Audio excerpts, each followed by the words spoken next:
2. What are you doing? I'll hold it there.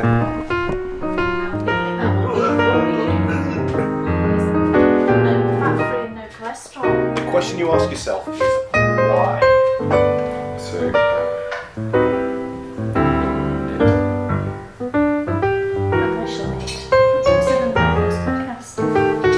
if there was an under down, an over down, a womble in free.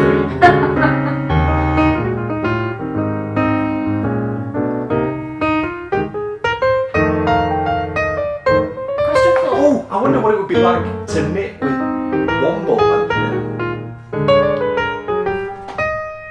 I've got time to read books now. You do know they're not real. Oh, knit or forfeit. And it's time to battle the amazing score. And I've just realised I can't remember what your score was.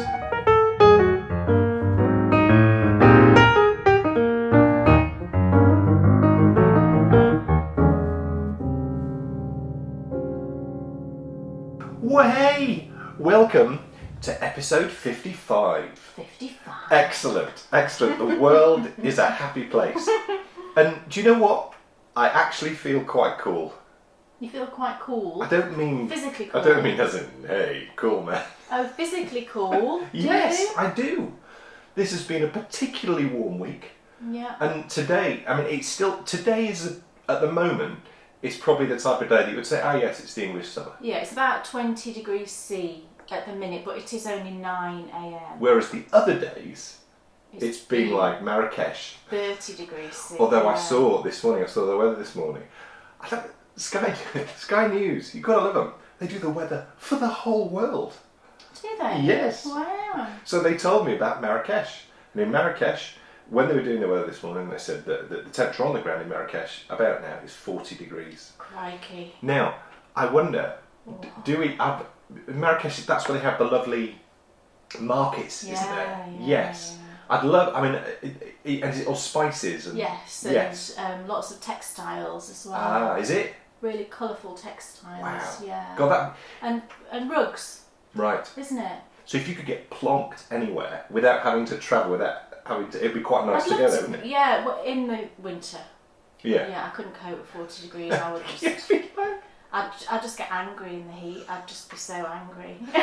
But there's such a difference, isn't there, between, as we've spoken about this before, but a warm heat and a dry heat. Dry and I bet heat. you it's dry in Marrakesh. Well, I've been to Egypt in July. Yeah, I know, don't ask me why I did that. Insanity. But it was 120 degrees or whatever. But it's a very, very dry heat. And although it was obviously incredibly boiling, Does that take your breath away? Yeah. Yes, like, I remember we went on a coach trip to the Aswan Dam. Yeah. Did you do that as well? Yeah, cool. So of course the coach, this was years and years and years ago, but the coach was air conditioned, beautiful, you know, enjoying the scenery. Oh, this is lovely, I'm lovely and cool. Woolies are on. Sipping my water. You get off the coach and bang! It was, I thought I'd walked into an oven. I've never experienced anything like it in my whole life. I mean, that's Egypt in July, so... No, I went separately to Kate, and this was before we ever knew each other. I went separately to Kate, and when I went in the winter, right. It was still roasting. Yeah. But what I loved about the Egyptians, and this picks up very much on what we talk about quite a lot, and that is how you get used to the heat that you live in. The Egyptians were like togged up, properly togged up. There's guys with hats on, and I'm there, and I'm sure. Oh, it's so warm. I think it's still sort of in the 80s, isn't it? No, it's insane. Yeah. It's insane. But you can cope with that better than you can cope with 100. I'm sure at one point it got to like 115, 120, something like that. We watched... It was absolutely bonkers. Credit where credit's due, but I don't know if anyone has seen The Hairy Builder. It's not very good. We spoke about this before, because we spoke about it at Doncaster. We really didn't like it. But put him in the right setting, and he's a pretty good presenter. Yeah. And the thing that I enjoyed was when he went to Egypt. He went to Egypt. And I loved it when he walked through the market. And he's such a nice man. Yeah. He's coming out with armfuls of stuff, and you could see the look in his face when he's coming out. Everyone was trying to sell him stuff. Something. But just leave me alone. Yeah. But finding out about the bread. The bread in Egypt, yeah. He went to just like a traditional family home, and you know the wife was making the bread in And again, this is Egypt, and it will have obviously been incredibly hot no matter what time of year. But she'd got this bread oven going, a wood bread oven. Yeah. I can't imagine. And she sat by the side of it, and she was completely covered up because they do, you know, the religion, they're completely covered up. But God, they must just get used to it. I can't remember how she was sticking the bread in as well. Was it just on a flat? It was like on she just had like a shelf inside the bread oven. Right. So the fire was kind of at the back. Right. And you put the bread in front of the fire. Right. Because I get mixed up because it's. I do find it interesting how the Indians cook their bread, the naan bread. On a tandoor. Because that's what they stick it, don't they? Tandoor is it called? You stick it on the sides. Yeah. Yeah. I find that just so fascinating. Each culture tends to make I'd love bread to know how that came about. These tend to be all flatbreads. I think the Egyptian one was a flatbread as well. Oh no, I don't think it was a flatbread. It did puff up, but it wasn't. They made a shape with it, didn't they? Yeah, but it wasn't a loaf like we would know a loaf. No. It was like this sort of shape, wasn't it? Yeah. Probably would be classed as a flatbread. It looked really nice. It looked really nice.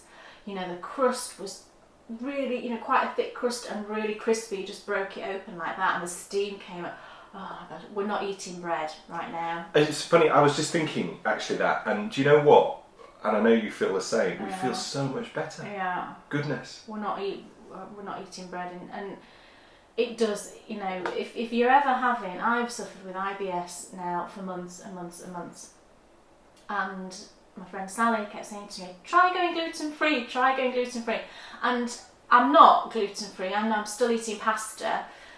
But we're just not eating bread, and we do feel just a lot better, lighter than air. Yeah. You know what I mean? You feel like you're gliding through. Don't have that kind of bloated, heavy feeling. So give it a go. You know, if you're feeling, everybody's different, of course. Yeah, everybody's different, but I know. But my I love mum bread. feels the same. I mean, your mum loves bread. No. She has the same issue we have. Yeah. And when she cuts it out, she feels so much better. I know, but she loves it. You Yeah. know, bread's lovely, isn't it?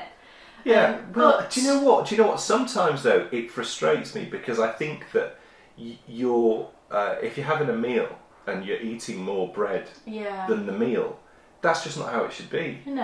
And quite often that is the case. Yeah, I mean, we quite often would have like crusty bread when you're having spaghetti bolognese. You don't need it though, do you?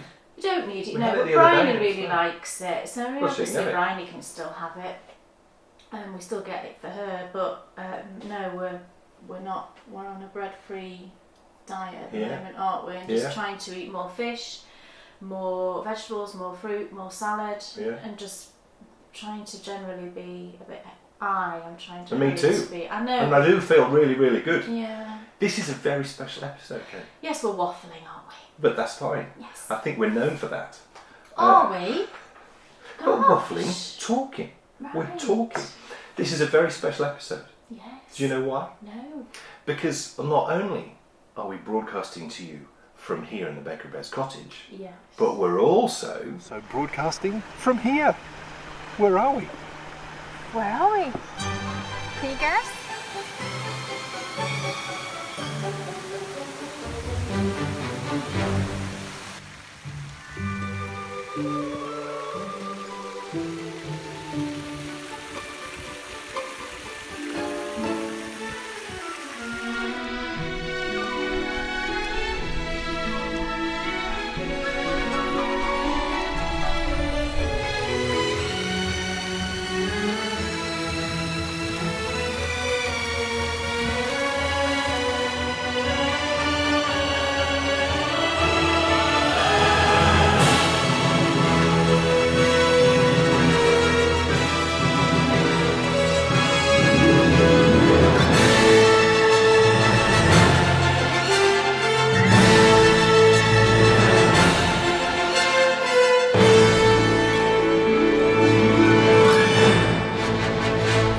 Answers on a postcard.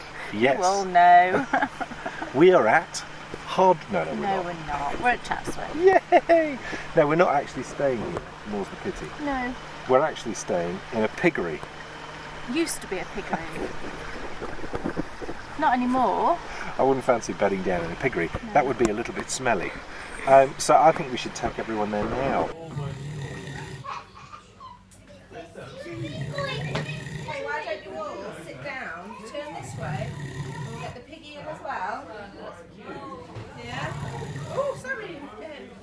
Hold on a minute, what was that? Well, I just thought you were sleeping so soundly this morning. I'd just take a little bit of footage of you. That's not true. That's simply not true. And for a moment, I thought the Ringtons man was pulling up at the door. Oh no! I thought he'd found you. Tracked us down to Derbyshire. That'd be so great, wouldn't it? We actually put trackers on our customers. You could see that happening, couldn't you? We put trackers on our customers so we know where they are. So we can always call them to make sure they have tea. Yeah. You see, there's an element of that being a plus point. But there's a whole load of that, which is... But that brings me on to... Yes. The whole drone thing with Amazon. Do you know about this? Right. They're testing it.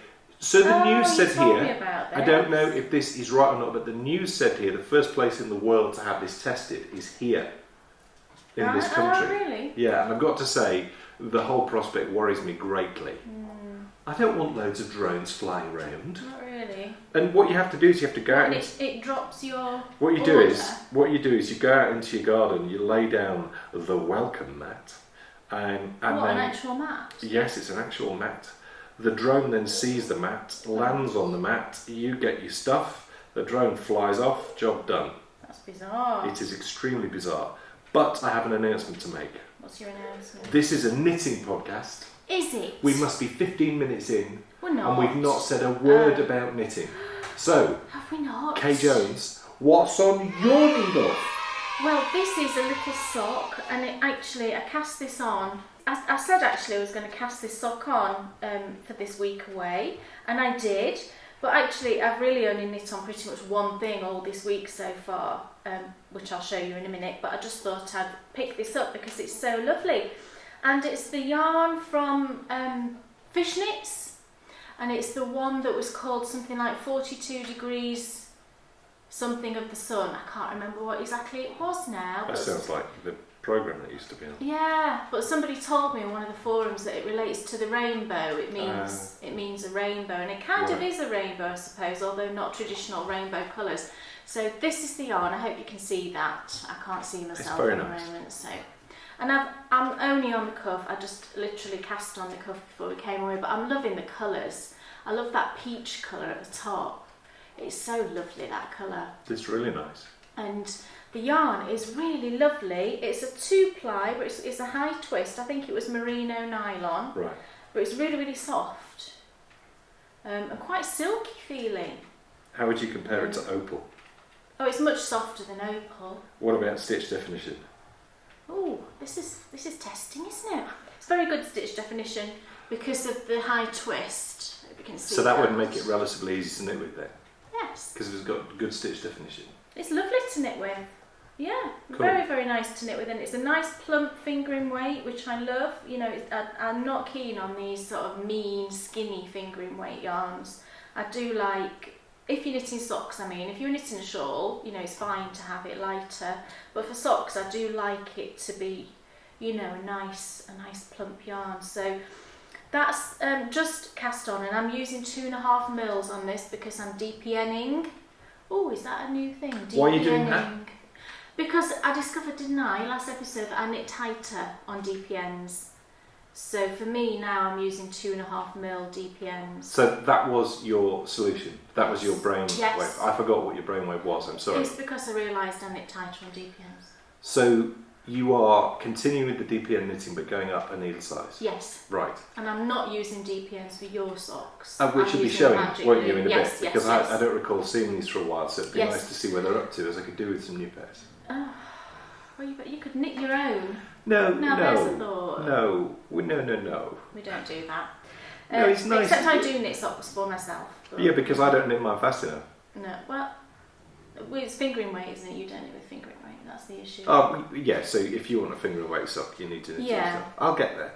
And then I looked through my odds and ends stash of fingering weight to try and find something that coordinated for the heels, and I found I've got some of this left over. This is the yarn that I used for my 3 chimney socks from Lovely Michelle at Dancing Dog Dye Works, and I think it matches perfectly. The blue, you know, is pretty. I'm just coming up to the blue now, so if I hold that up, Can you see it's pretty good?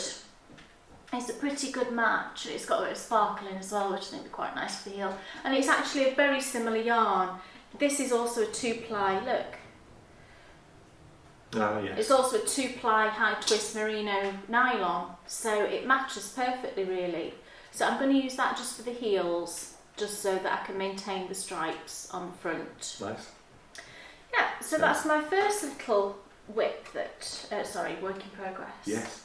Work in progress. What's on your needles? Sorry, my first was on my needles. Yes. Sorry. Thank you. We've got to be doing this 55 times. I know, but we're away from home and obviously my brain isn't working. Yeah, we've been very busy actually.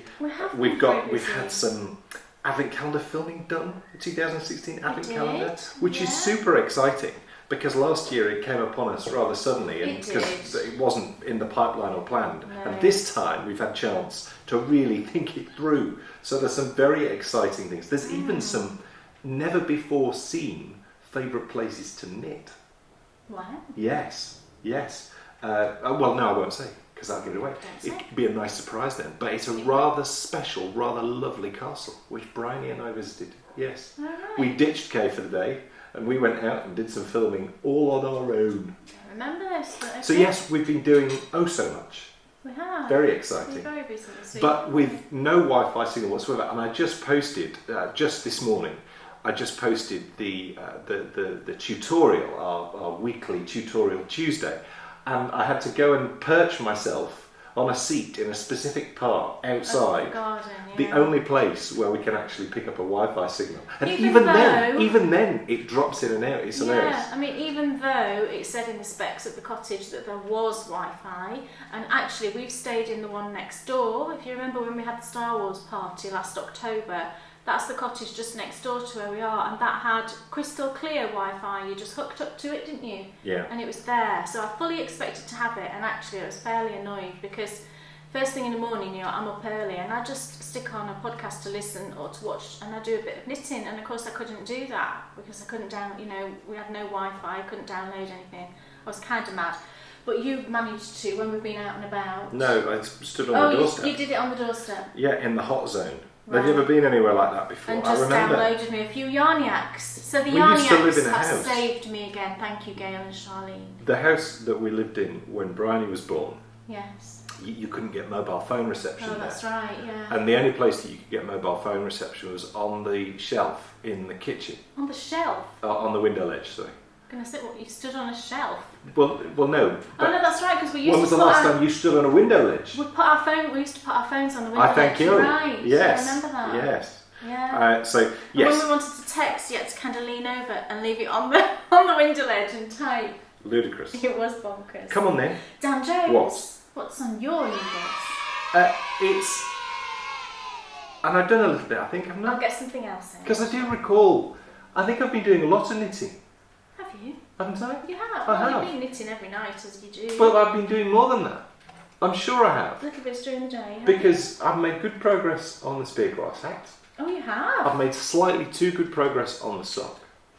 And I've something to tell you about that actually later on. I'll show that actually in What's Off Your Needles. You've made too good progress. Well, I don't know what we'll that means. discuss that later. Yes. And why don't you show your Disney blanket in the What's Off Your Needles too? Because it is off your needles.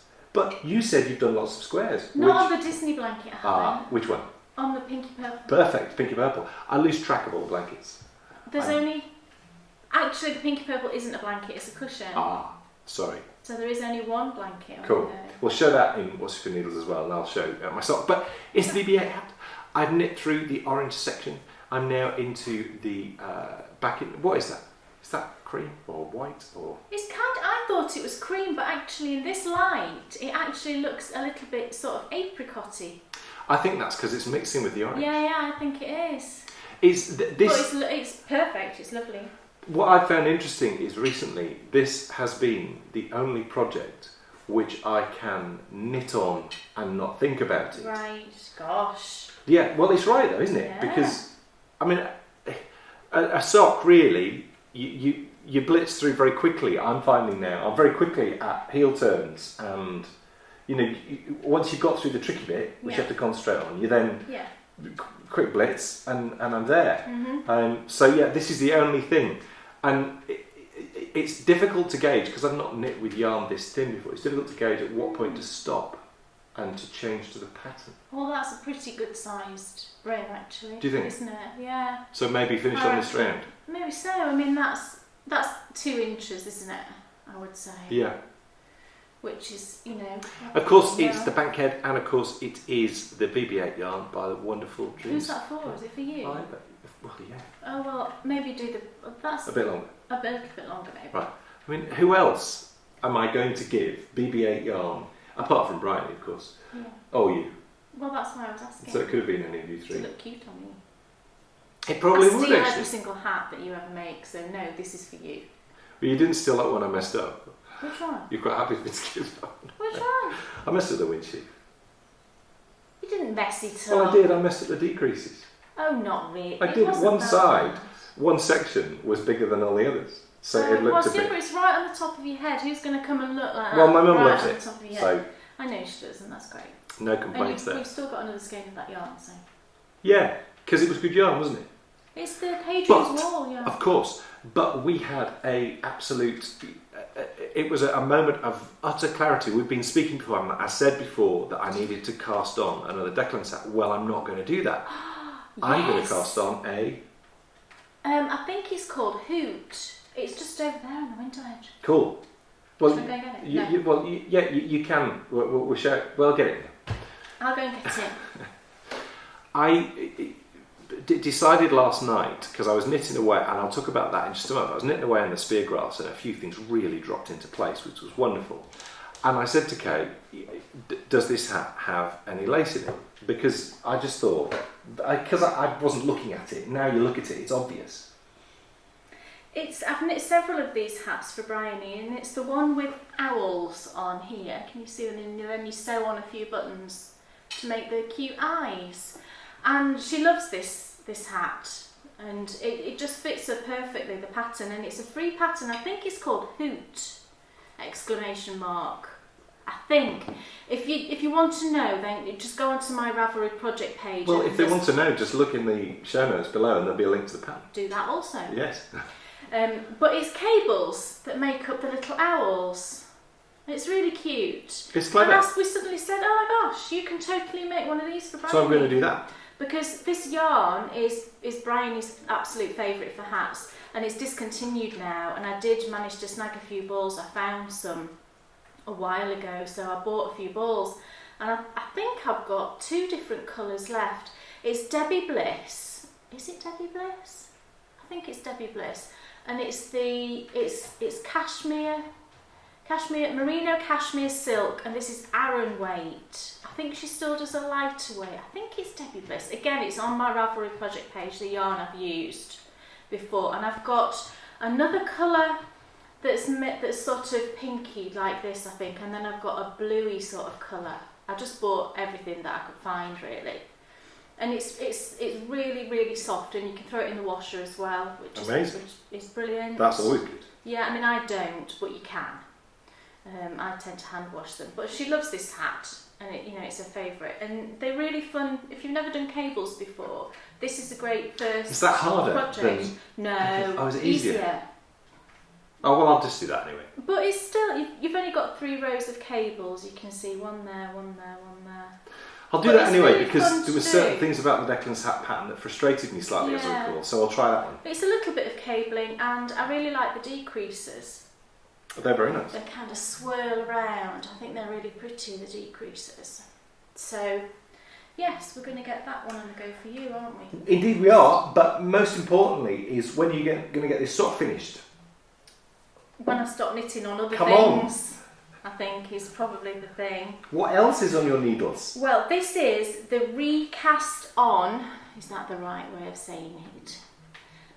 Opal, Rainforest. It was 9 or 10, wasn't it? And I don't think I've got the ball band with me because it's at home in my handy dandy little pouch. But it's the one, this one. Do you know the one on the last podcast that I said I was going to rip out because I cast on 80 stitches and I had all my hoo-ha? Well, I did rip it out, and as you can see, I recast it on. This bit up here is a little bit wiggly, the stitches, because I re-knit the yarn, but that'll block. And I'm doing pretty well. I'm on the gusset decreases now. So I've put in the contrast cuff and heel, and I'm also going to do a contrast toe, which I think will look really cute. So this one I've done a magic loop, as you can see, 2.5 mils magic loop, and the size looks fine to me. And how many times have you tried this one now? Is it just the second time you've done this one? No, this is the third time. Goodness me. I think this is the third time. Yeah, no, well, my instinct says third. This is the second time. It was a kiwi yarn that I cast on, didn't I? And I've also ripped out and tried twice. Right. I mean, it's just ridiculous, isn't it? But well, it is what it is. This is definitely the solution, because this is magic loop, 2.5 mils, and Dan's looked at the size of it, and I've looked at the size of it, and I think this looks fine. So 72 stitches. Did I say that? I can't remember. And I can't wait for you to finish them. I know. Well, I need to not be knitting squares forever, don't I? I have to say, we've been doing a lot, actually, and we're going to be doing even more walking, which has been marvellous. Yeah. And I put on a pair of those little short socks that you sometimes stick in trainers. Oh, yeah. And I had them on just while I was in the house, and then I changed and I put on some hand knit socks, and it was like, oh, wow. Nice. And I exclaimed out loud, Kay socks are just the best. And it's not my socks, no. it's just hand knit socks. It's hand knit socks, isn't it? Yeah. Hand knit socks give you, I find I can wear them, because the weather's been, it's not so great today, but it's been warm. It's been warm, not hot or anything, just nice. But if you're walking, you've got walking shoes on, you need a bit of support, you put on a pair of hand knits, you do not feel overly warm. They're really great, especially though when you go paddling in the Cascades, which of course inspired your Duchess of Devonshire. Yes, me and Bryony did that, and I was really glad to do that actually, and I think I said so the other day, but it suddenly dawned on me, we've been twice, and I said to Brian, do you want me to come in? And she's like, oh no, I'm not too bothered, but I could tell that she did, and then I said when we got home, she said, oh yeah, let's go back and do it another time. So I was really glad to do it, because the last time I did that was right before I started chemo. It was, yeah. So it was sort of putting another ghost to bed. And I must admit, I've been more pondery this year than... Yeah. And I think it's because I was scheduled to do a 10k with my brother, who now I unfortunately can't. Not because I pulled out, because he has. Not that I have a problem, if for some reason, Jay, you happen to be watching this. But it's very soon, isn't it? Yeah. Yeah, that made... Because I think I've been thinking a lot about how, amazing it is to think that prior to being ill, I never ran. And then now I'm about to do my first 10k. And it makes you start to think, wow, it's only 2 years ago when the whole journey was just beginning. I know. And, they say that life passes by in the blink of an eye, but it seems like a long time now. That does seem a long time ago now. And it's only 2 years. It's only 2 years, I know. But I think it just, when a lot has happened... a lot less than 2 years since, we got through the other side and started to... Yeah, well, yeah. Anyway, as you say. Yeah. So, look, come on. Oh! Yes. Do I have to say it again? No.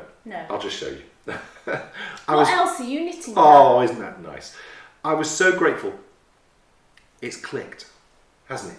The lace. I announced it last night. He's Thank you all. cracked it, I think. Well, you see, don't say that. It's really beautiful, that. Look what you've done. Don't say that. There is the lace, and it's lovely. I think some of you may well have seen I have been doing some more double knitting diary, and someone may well have seen that we had a special guest last episode. Did you see who it was? Oh. Nathan came to visit us. Thank goodness. And do you know, it's funny you should mention that, because I was trying to think the other day if there were any podcasters out there, any solo male podcasters with beards who used to be in West End shows who love double knitting. Do you know what? I can't think of any. I can't think of any Not either. a single one. It's funny, I think the knitting world is missing a bearded, preferably with a shaved head, bearded. A few tattoos would be nice. Yeah, tattoos as well. If there was a podcast like that around, we'd watch him. I would love to hear their view on knitting. Yes. Absolutely. But yeah, just touching back on, Nathan came to visit. Nathan came to visit. Because unfortunately I made a bit of an error on the double knitting. You did. He didn't visit us for that reason. Though. No. He was on his way. That's a long way to come, isn't it? He was on his way on holiday, and he happened to be passing by and dropped us a line. So he said that'd be great. So we met him for the first time. It was marvellous. He's lovely. It was completely bizarre, and Nathan said, "This is totally bizarre," and it was completely bizarre. You know, when you meet someone that you've only ever seen on screen. But we had the loveliest afternoon, and I wish he could have stayed longer, really. But what he did was he came and he fixed a problem which I'll talk about and I'll show you later. The reason why I brought all that up was I have been trying, and we'll find out how well I've been doing and if I've succeeded, doing decreases in double knitting, which I will argue to my dying breath that there are 10 stages to it, because I counted them again last night. But doing those decreases for some reason has made this click. And it was just last night when I sat down to knit on this that it clicked. I didn't have to have total silence and perfect lighting and not be remotely tired and have to literally be so concentrated. I could do a round of it and then I would need to lie down afterwards because I'd have to concentrate so much. Last night it just clicked, and I think I did 3 rows of lace and 3 rows of obviously normal knitting in between, 6 rows in total, which is a good effort for me. That was only half an hour as well. Yes.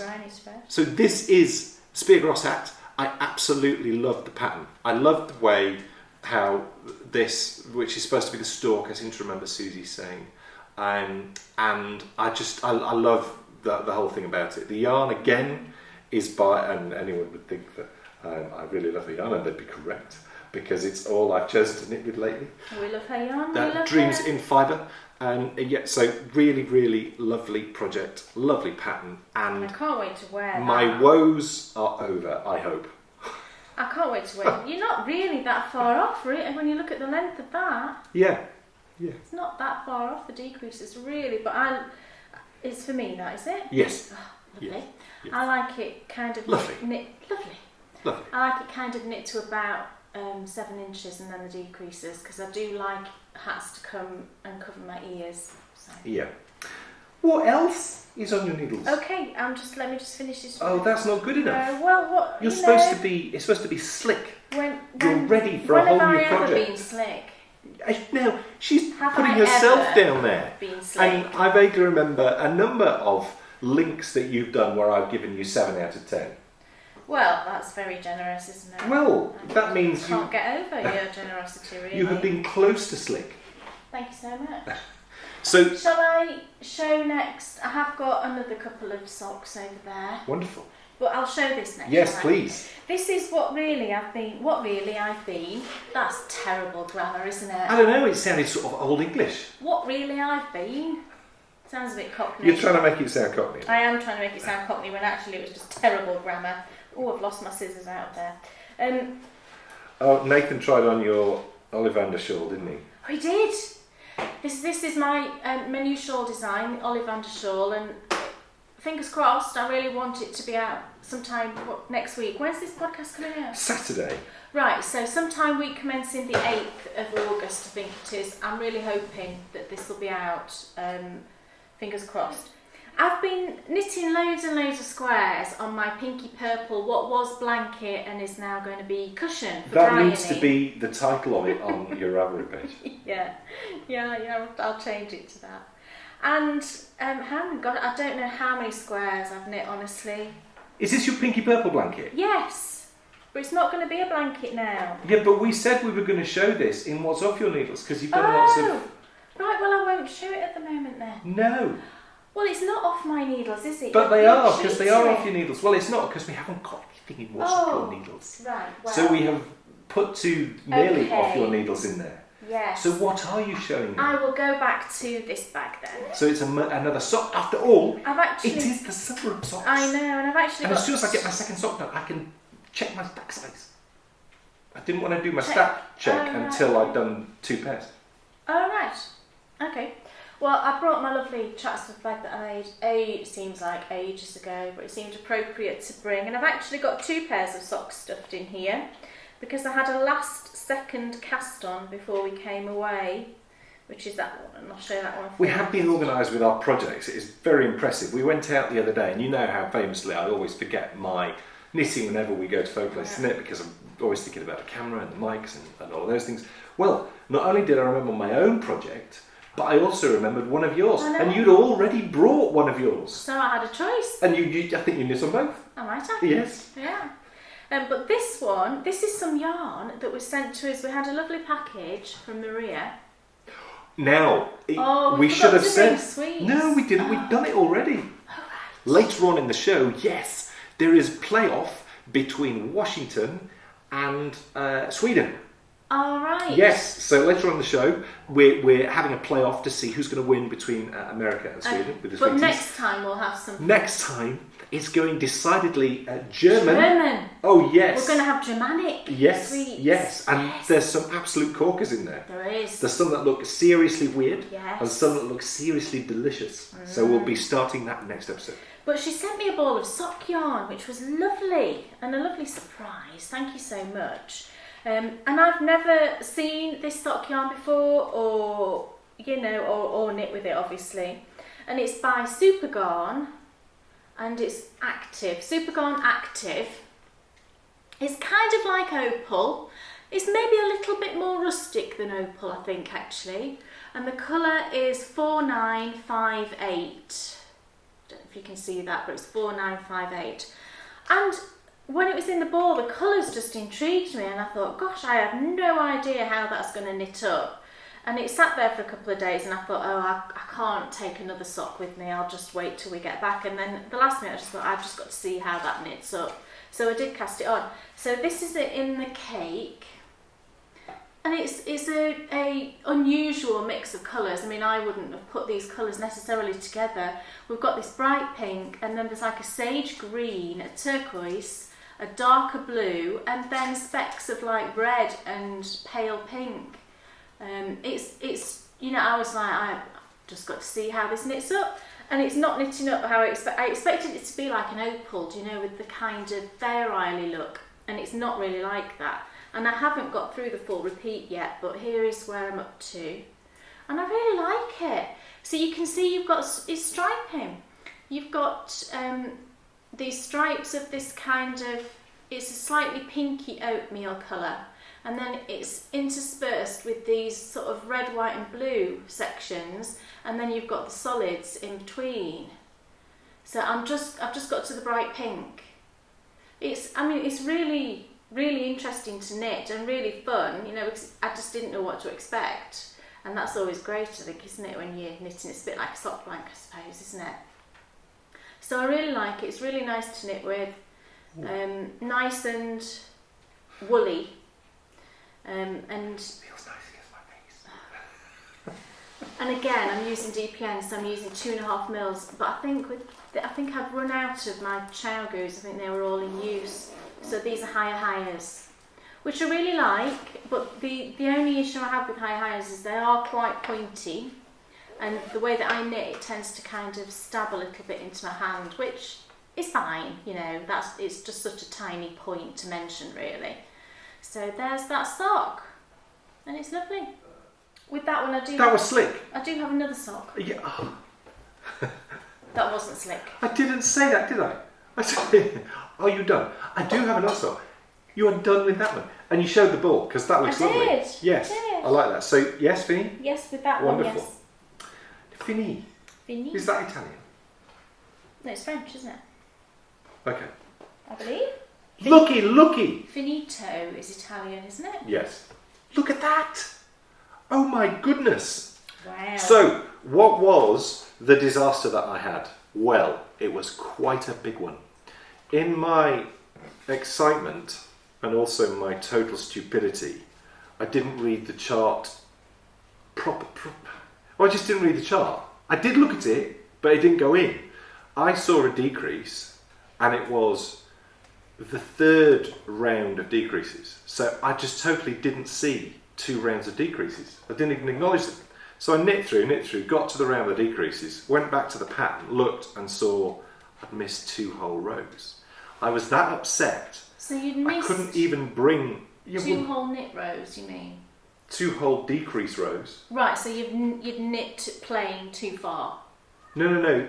Well, yes, Yeah. yes, that's right. Yes, I'd knit plain too far. Of course, you're not knitting plain because you're No, double but knitting. plain as in I'd not no decreased. decreases. Correct. So I'd missed the decreases. I was that upset about it for 2 days. I couldn't even bring myself to tell Kay. But I knew that Nathan was coming to visit at this point, so I thought, and I don't tell Nathan either. So I just dropped it on him when he arrived. And it was amazing. As you will have seen if you've seen the double knitting diary, what did he do? He ripped it back. And then showed Kay how to, I thought if I try and add to my brain that information, other stuff's going to start spilling out. And I might forget Bryony's name or who Kay is. So I thought better that Kay was to do it. And Kay did. She did it brilliantly for me. And then there was a few little errors on the needles that had gone back on and the right stitches in the right order. So we sat together and it was great. It was like tag team knitting. Wow. I so loved it. So the decreases, I've now done, I think I've just worked out what I'm on now. How many decrease rounds have you done now? 2? So that is a decrease round there, isn't it? You're asking me. Oh, come on, that. you've got to help me know. here. Look.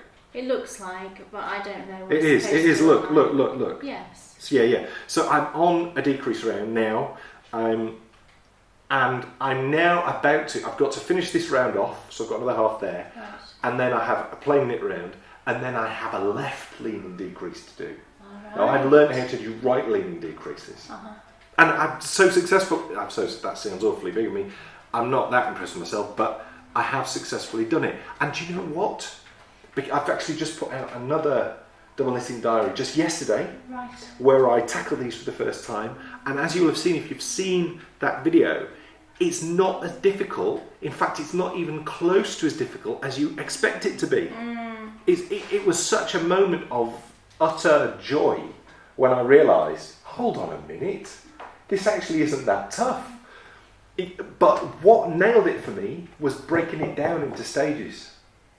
Yes. And you typed it out, didn't you, on a little cheat sheet kind of thing? I typed out every stage, so exactly what I do at each stage. And when you just have it in short bullet points, for some reason, and that was the key for me then nailing the lace. Because that is so complex, because you've got so much going on.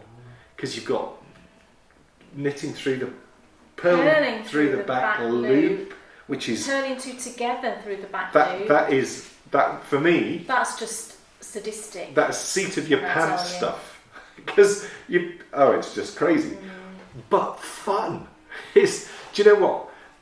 When someone said to me, "Oh, you're going to take up knitting, and you're also going to find it really exciting," you don't put those two words together, do you? Knitting and exciting. No. But it totally is, isn't it?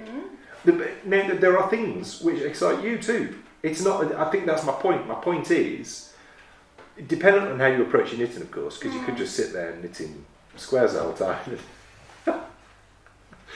But you can make anything that you do have excitement and moments of calm, and that for me is when you found a really wonderful hobby. So you're going to ask me. I am in a second. So there it is. I'm decreasing now, so I'm on the home straight.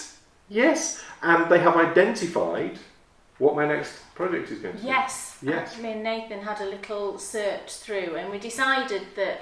And if you want to see any photos, by the way, then if you just look on Nathan's Instagram feed and also my Instagram feed, and I put a photo on as well on my Instagram. You'll find little bits and bobs. Yeah, but we decided, or Dan decided that he really wanted to, because he loves the process of double knitting, and really the idea, because you just want to go and go and go, don't you, with it? Yeah, I do. But do you know what? There is. I totally will do that next. But I've so enjoyed doing these decreases. You want to do another hat? No, you're not doing another. Oh no, he's thinking, Nathan, what are we going to do? Well, why couldn't I have two on the go? Why couldn't I have a hat? Well, there's no. Knit another hat. Well, you could knit another hat. I can't. You want 2 double knitting projects on the go. Well, I quite like double knitting. But we had a look and we decided he wanted to do a scarf next, because that doesn't have decreases or anything, and it's just got that you find it very relaxing, don't you? I find the process very relaxing, but the decreases have been so exciting, I would miss not having them to look forward to. Oh, gosh, right. So.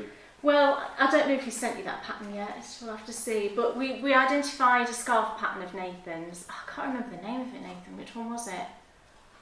I don't know, I wasn't there. No, I know. We looked at a few and I can't remember the name of it, but it's the one that's in a DK weight yarn. A few of these are in fingering weight, but we chose one that was a DK weight because that's what Dan prefers to knit with. So, yeah. That looks very purpley. Purpley. This is the last sock. Please show it to us. What other projects do you have to show us? Just the finished. Excellent. You're classing that You're other wonderful. finished objects, even though it's not finished. No, we're just, you finished elements of it. Improvising. Yes, well, to an extent. This is another sock, and this is actually yarn that I dyed myself. Well, I know. you did not. I did. I don't believe you. Prove it. Well, I didn't record myself dyeing it. Can't prove it, can you? Well, I suppose I can't actually prove it. But do I need to? No, of course you don't. This is a dye colour that I got recently, and I just loved the colour, and I just wanted to try it out to see what it looked like dyed up. So I did like a very tonal with some speckles in as well. It's just one colour, but I've done it tonal and thrown in, more speckles on top of that. And I love the way it came out. It's such a lovely colour. I'm not sure how I'd describe this colour. It's like a grapey sort of colour. Do you know what that looks like to me? What does it look like? Blueberry? It looks like Hogwarts at dusk. Oh, well, that's what I called it. Because, two reasons. One, I got Harry Potter sort of on my brain. Well, you would do, because we're hunting for him. The other reason is this colour, the dye colour itself was called Dusk. So I thought, Dusk, as in, dusk is falling outside. Oh, it could be dust as well. Yes. If there was a nuclear... Stop it! Sorry. Dusk with a K on the end. So I thought, I might call that Hogwarts at dusk. So that's just what I called it in my head. So that's the yarn, and I've used a base which I think is the base that the Uncommon Thread use for their tough sock. Are you certain? Well, again, I can't prove it. Well, no, you don't need to. No, I wasn't being pedantic. It was a genuine question. I've knit with the Uncommon Thread tough sock a few times. And this feels just like it? Yes. Excellent. Choice. And it's the same mix. Done. And it's the same yardage. So, my instincts are telling me that it is exactly the same base. So it's an 80-20 Superwash BFL nylon, high twist, 365 metres, which if you've knit with the tough sock, you know that that's exactly the same mix.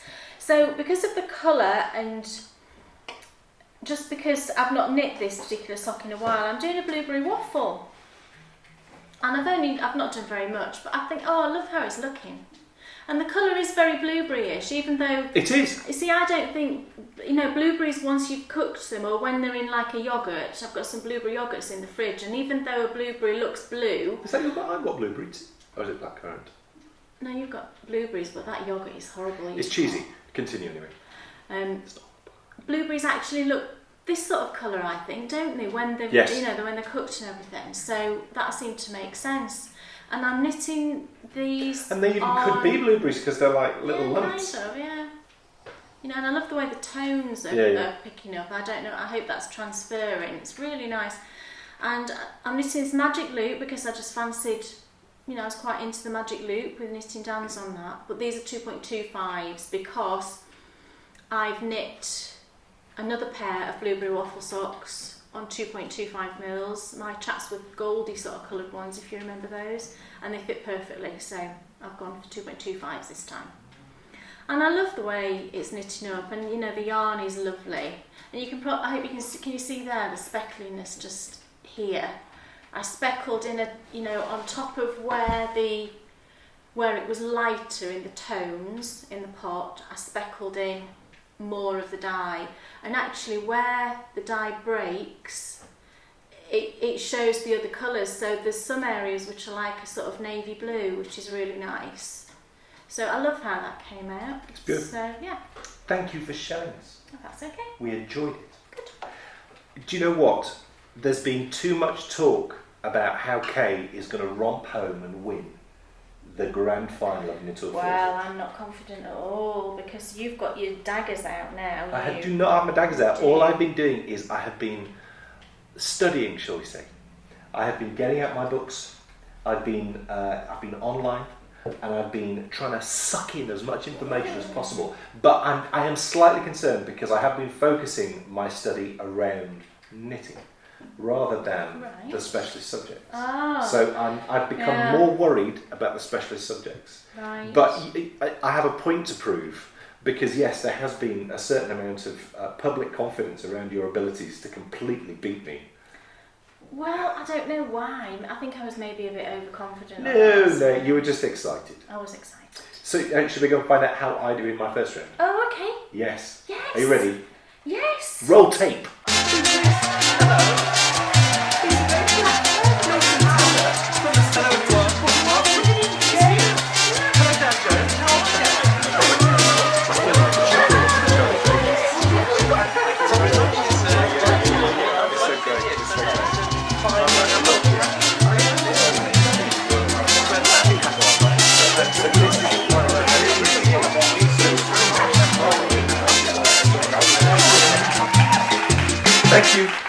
Thank you. Yes, it's Knit or Forfeit, and it's time for me to battle Kay after she did that amazing first round of the grand final on in I think it was episode 53. So Kay's score is 41. She scored 8 in the last round. My score currently is 30, so I really need to pull my finger out here.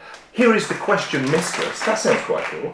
Question mistress. That sounds like someone off The Chase. Is that the female version of master? Yes. I suppose it is. It just sounds wrong, It doesn't it? sounds totally wrong.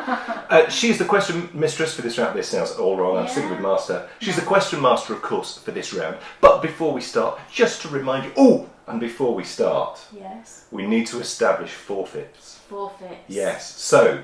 thank you to everybody for their suggestions. We won't be making knitted shorts with running around in them. Sorry about that. Someone also suggested that you knit the Pool and Conquer. Meanie person. When that pattern came out, have you seen that? It's by Martina Beam. It's called Pool and Conquer, and it's knit with a skein or 2 skeins of Volmiser. And Volmiser, obviously, I think it's reputed for pooling. This thing is like my worst nightmare. A whole shawl.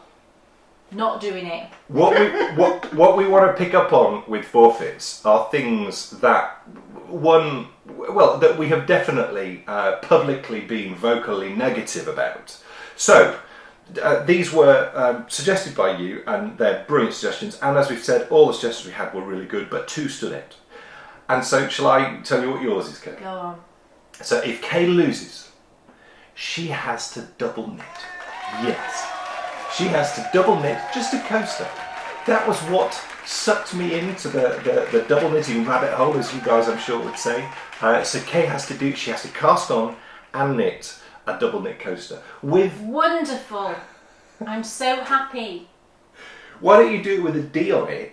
Because I did the one with the K on it. Oh, yes. Yes. That would be real. And see, I'm talking as if she's lost. Yeah, I know.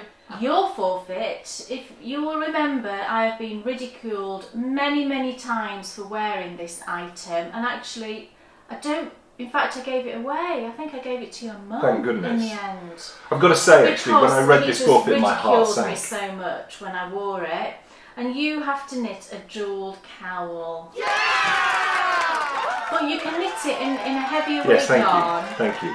Now, that's the proviso, because the jewelled cowl I think is fingering weight, or it might even be a lace weight.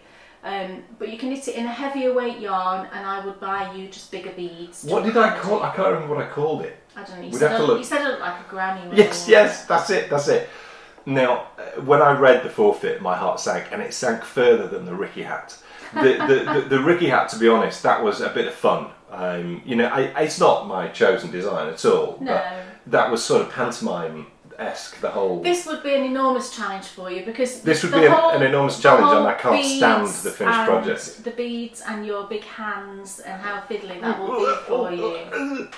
It's a very mean forfeit, I think, to be honest. But this is the grand final, so the forfeits need to be mean. Yes. So, before we start, let's have a quick check of the rules. So it's 6 questions on knitting, and it's 4 questions on the specialist subjects of the 4 people who we've played over this season of Knit or Forfeit. So there's a question on medieval history, yes. There's a question on musical theatre, yes. There's a question on Downton Abbey, and there's a question also on cooking, oh dear. Oh, that reminds me, yes, your phone is nearby, because somehow I think I'm going to need to ask Instagram at some point. Oh, right. And that brings me on to the lifelines, of course. We have Ask Instagram, we have 50/50, and we have, what's the last one? Phone friend. Thank you very much. We have Text a Friend. We know what the scores are. I'm on 30Ks on 41. And I think it's time to get cracking.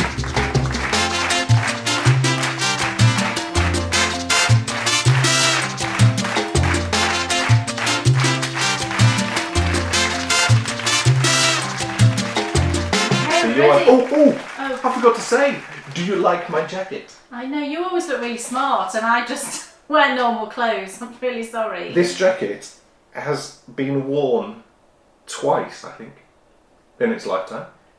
Twice? Yeah. Yes, the first time out, it was Kay's and my wedding. And the second time out, it was my brother's wedding. Yeah. So this is my wedding suit. Okay. I'm going to do an episode. You're avoiding it. We have to get me a blue leisure suit for the final round. I'm going to wear a blue leisure suit.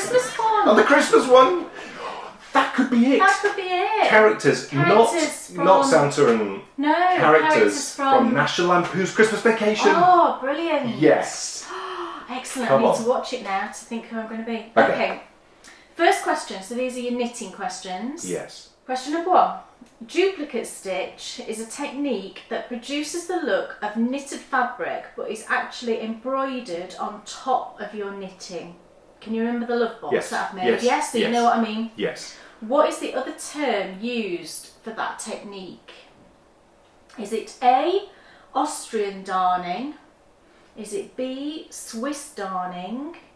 Is it C, German darning? Or is it D, French darning? Have you used this phrase before? Yes. You've said duplicate stitch. But I have also said this on the podcast a few times. Okay. Crumbs. So this stitch then must have been created by this. Well, I don't know.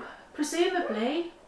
What do you think, folks? So maybe it was traditional in that country to use this technique. I don't know the origins of it. But you know the technique I mean, don't you? Yes. Yes. And what would be the other way of doing that? Intarsia. That's it. Which is just mean. Something called out to me immediately. Yes. When you said the answers. Right. Until you said the answers, nothing was calling out to me at all. But when you gave me the answers, so I am slightly concerned now about because in the next 2 rounds of Knit or Forfeit we're introducing a new lifeline, which is you can answer without, and I would not have had a clue.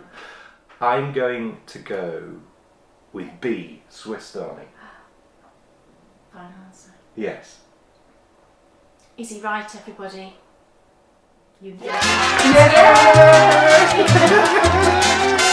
can't believe it. Oh, thank you, everybody. I must have heard you. I must have heard you shouting. I was hoping that it had stuck in your head. Well, clearly it has. Because as soon as she said Swiss darning, I thought, I've never heard her say German darning. And I certainly haven't heard you say Austrian darning. So it had to be Swiss darning. Well done. Well, that come on now. I'm pleased about that. I'm very pleased. So I have one, which means I have 31, which means I'm only 10 behind. Right. This is exciting. Okay, I'm ready. Question number 2. Yes. Which UK town has a reputation for producing beautiful pieces of knitted lace?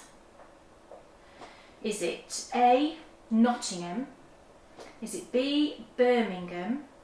Is it C, Leicester? Or is it D, Sheffield? Nothing's coming to you, is it? Just give me the answers again. Nottingham. Nottingham lace. No, go on. Birmingham. Birmingham lace. Leicester. Leicester lace. Sheffield. Sheffield lace. I mean, the only one that feels remotely... You know, when you say it, you say a word, and what feels right or not. Birmingham lace. It's a historical thing. I don't know if it's still produced now. And it can't be Sheffield. I don't know the answer to that. If it's historical. So, it's historical. My questions are going to be really hard on the next round now, aren't they? I have a feeling. This is so hard. I don't know what to do. I don't know whether to use a lifeline or not. I'm pushing the button. Okay. Yes. I am going to ask Instagram. You're going to ask Instagram? Okay. Yes. And do you know what I'm going to do? I'm not going to give them the answers. Right. Okay, so that question is parked with a certain amount of frustration, because if the answer comes back and I was right in my first instinct, I'll be annoyed. Okay. Okay, so I've used one lifeline. Question 3. Yes. What animal does the kiviot fibre come from? Kiviot.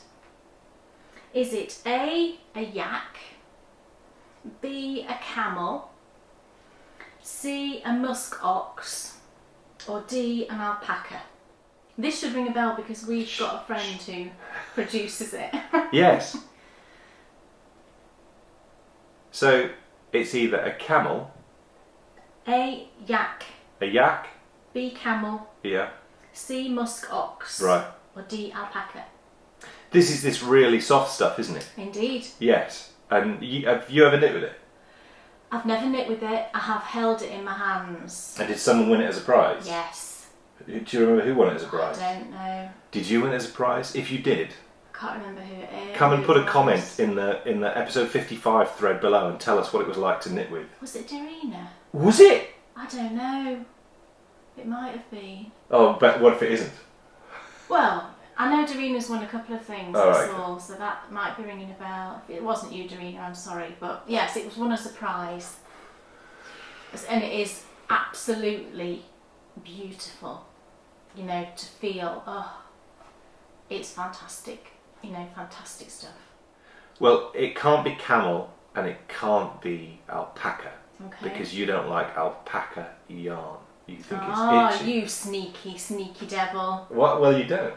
Well, that's true. Yeah. And I've just spoke about how wonderful the kiviot is. So it can only be a yak or a musk ox. I think it has to be musk ox. Right. Because they live up that way. It does ring a bell, musk ox.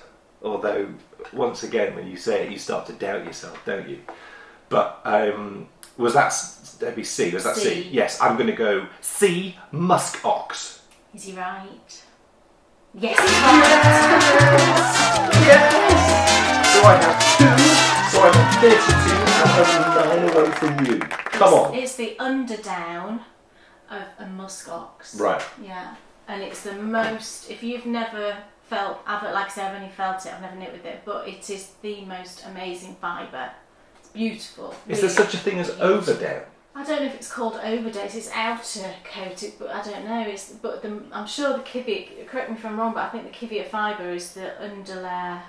Yeah, underdown sounds exactly right, obviously. But I just wonder if there's an underdown. Is there a overdown? Overdown. It doesn't sound right. Because I wondered if there was an underground. If there was an underdown, an overdown, a wombling free. Okay. Who remembers the wombles? Do you know the wombles? They're so cool. Question 4. Oh, I wonder what it would be like to knit with womble underdown.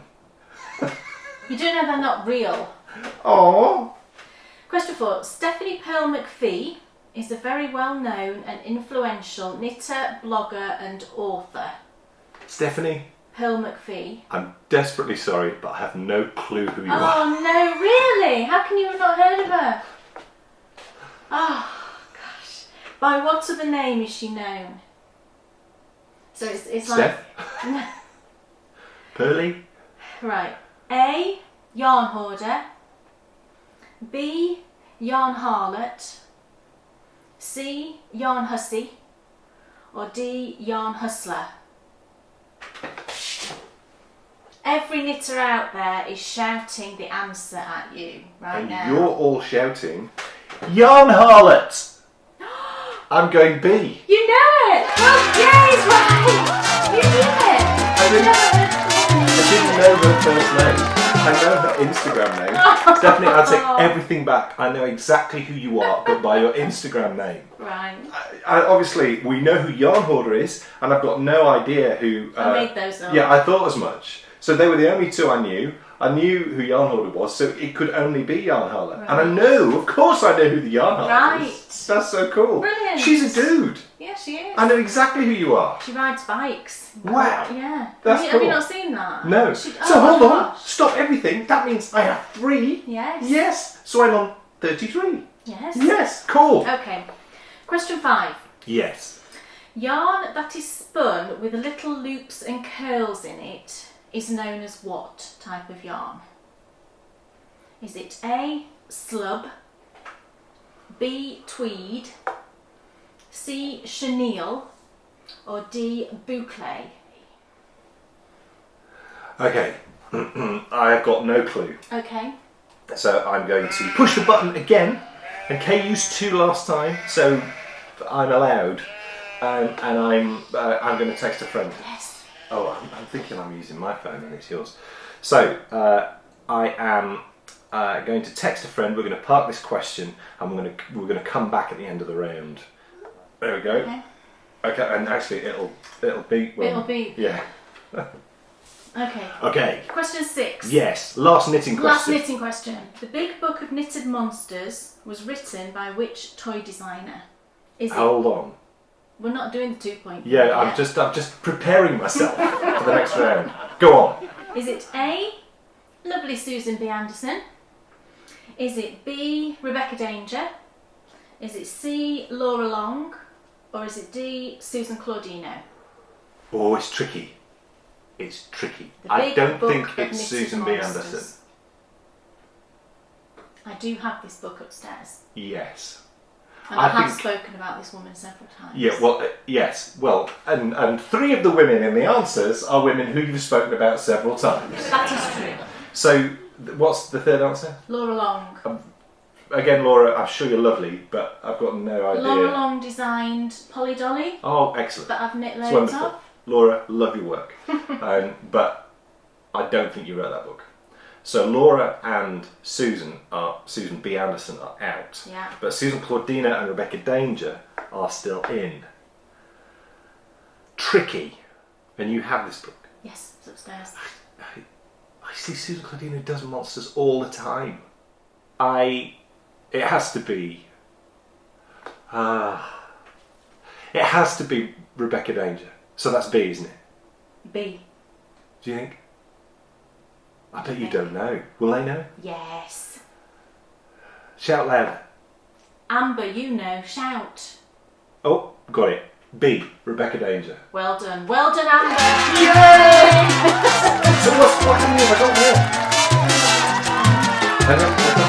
more? We're on 6, but you haven't answered. Oh no, there's 2 of them you haven't answered yet. But I haven't got anything wrong. No, but there's 2. Oh no, I you've did not get one answered. wrong. Did I get one wrong? No, there's I've just got none wrong. No, but there's just 2 you haven't answered. I have none wrong. Not yet. That's amazing. And we're on question 6. Yes. So I'm currently on 4. Yes. Yes. Do you want to go back to the text friend question? Yes. We will return to the text a friend question. I'm getting too excited. Which was question 5. I have had my return answer, and I am going to trust my good friend. So it was the what yarn is spun with little loops and curls in it? What is that yarn known as? Is it slub, I'm gonna tweed, chenille, or boucle? I'm gonna go ABC D, buckle. Boucle. Is it buckle? It is boucle. Yeah! Victory! Come on! That's so cool. Okay. Okay, so Yay. what are we on to? Are we going back to the Instagram one? Or No. We wait till the end. Okay. We only because we got the buzzer ceremony, right. which is quite cool. Okay. Because we had the buzzer, that's why we went back to them. But no, Right. we're going to wait for our Instagram. We need to give them the maximum opportunity to come back with lots of answers. Let's go. So we're on to a musical theatre question. Oh, The pressure is on. Lovely Nathan. Yes. Are we ready? Yes. I hope I pronounced these right, Nathan, otherwise he'll be on to me. Which orchestrator, is that right? Yeah. Is said to have had a big hand in helping create the Sondheim sound? Okay. Okay? Is anything coming to mind? Yes. Right. Is it A, William D. Brown? Right. Is it B, Jonathan Tunick? Yeah. Is it C, Hans Zimmer? Or D, David Cullen? I have not got a clue. Well, obviously I know because I've got the answer, but it's not C. Hans Zimmer. It's not Hans Zimmer. You said something was coming to mind. Is it none of those? Yeah, it's none of those. Do you recognise any of those names? One of them. Right. And I've ruled him out. Oh no, I don't know the other ones. It's a really tough question, Nathan. You're so mean. Well, I think Nathan is trying to get revenge. And I don't think there's any point. Well, no, you could use a lifeline. You've got 50-50. Yeah, but if you leave Hans Zimmer in, then everyone will think that you're being deliberately kind. Am I that mean? Yes. I'm that mean. That would be giving me an answer, so I'm not doing it. I'm going B, Jonathan Tunick. Nathan, is he right?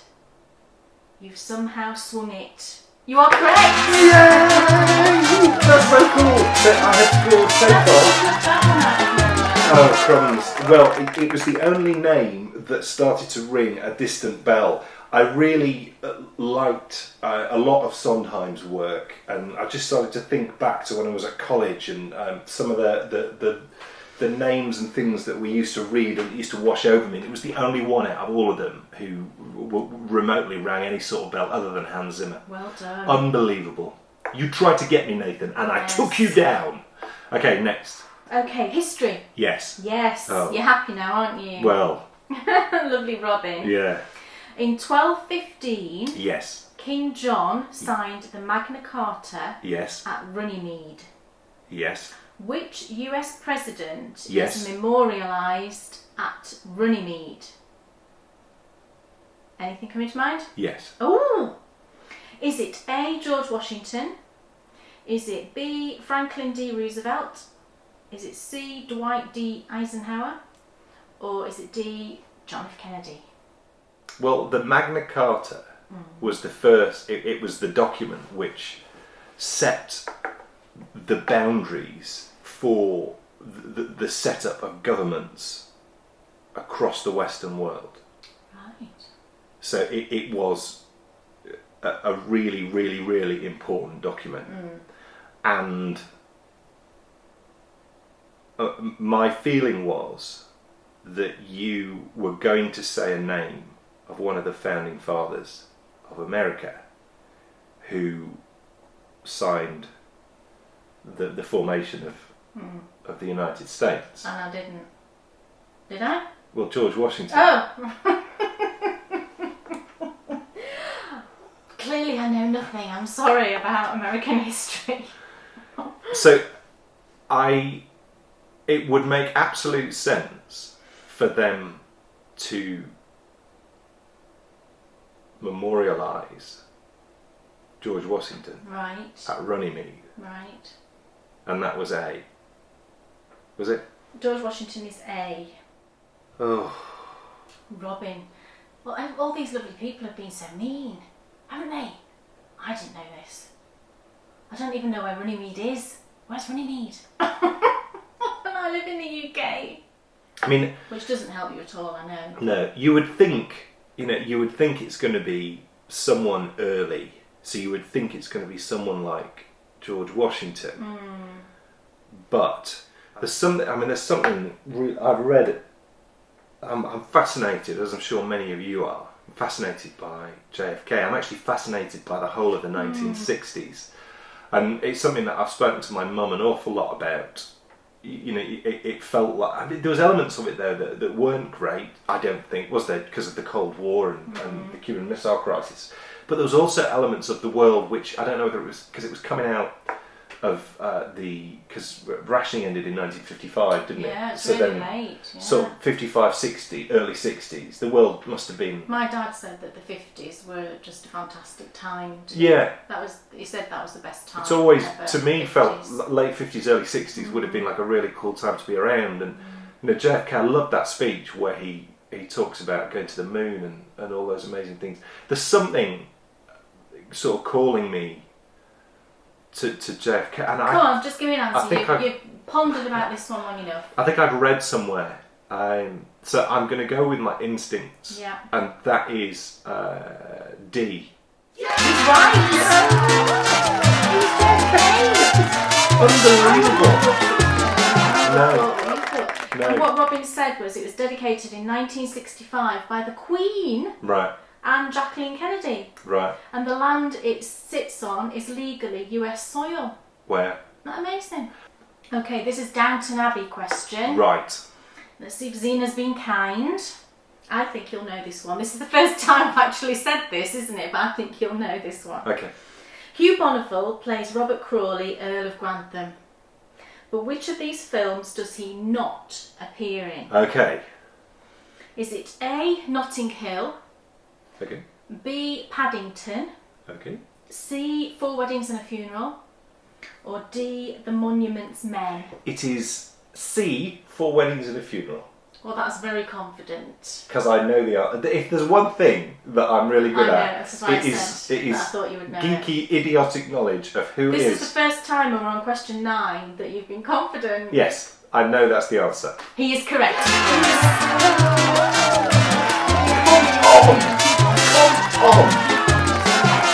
Right. Okay, last Cooking. question. Baking. Booking? Booking? Last question. Which of these is not a traditional ingredient in Yorkshire parking? So which of these isn't in parking? Okay. Is it A, orange zest, B, treacle, C, oats, or D, ginger? Think about parking. Yeah. And what flavours are in parking? Do you all know what parking is? It's delicious. We have it here Isn't it like around sort of bonfire night. Isn't it like a gingery type sponge?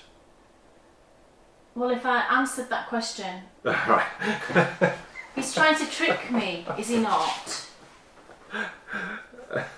Well, I thought we used to have it on bonfire night. Yeah, I've just said that. Okay. Well, So what you're flavour- allowed to repeat me, but I'm not allowed to repeat you. So what Fine. flavours do we associate with bonfire night? Ginger. What are the other? A, orange zest. Yeah. B, treacle. Well, it's got to have treacle in it. C, oats. D, ginger.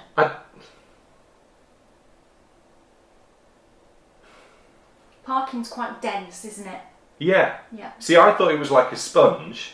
There would be treacle and there would be ginger. But I'm not certain there'd be orange zest. Why would there be orange zest in it? I'm trying to remember. It's years since I've had this. It strikes me that you wouldn't like it.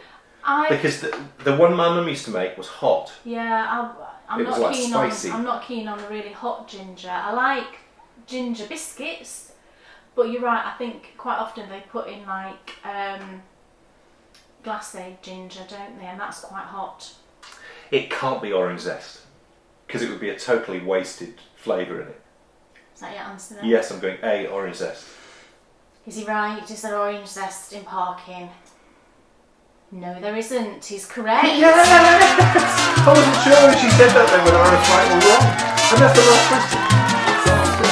He's got 9 out of 10. Could this be 10 out of 10? So- This would be the first time that either one of us has got 10 out of 10, It'll be isn't the first time anyone has got 10 I out don't of think 10. either of us have got 10 out of 10. Anybody? You did brilliant. Did you get one wrong I don't know once? that I've ever got 10 out of 10. You got one wrong once. So which question was it that we're going back to? We are going... It was the lace question, wasn't it? Yes, and if they all say Birmingham, I'm not going to be happy. What's Park? But that's not a town. Please, Shetland. Shetland, Kate. No, I'm not going to say Shetland. The answer looks awfully... Yes, I mean, it is utterly... Katie Nichol, Dorina, Yeah. Sherlock Nitz. So, please, I'm overjoyed to tell you that I would have got it wrong. because I would have gone with Birmingham, which is brilliant. So I'm going to go A, Nottingham. Is he right? Nottingham lace. Of course he's right. So I am on 40 and Kay is on 41. I'm not very happy about this. I am one behind. Juan. This is a bit devastating, isn't it? There is only. You've got 10. There can be only Juan. That's what I needed to do. That was an amazing performance. I think they were quite difficult. Do you think they were quite difficult questions? I told you, those people who doubted me, those people who were saying, oh, Kay's just going to win and I've got no chance. You're wrong. There's every possibility that I am going to win. Team down. Yeah. Well, we shall see, won't we? They're all going to come flocking to your corner now. Yeah. Quite rightly so. Next episode is, of course, our journey to Malfoy Towers. So it will be the episode after that when Kay does her next round. So do not miss it, because as you can see, things are getting tense. So, ladies and I gentlemen, do not want to be double knitting, even a coaster.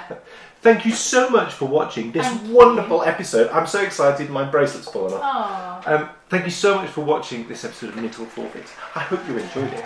We will see you in 2 episodes' time for the next round of Knit or Forfeit. So, yeah, we will see you soon.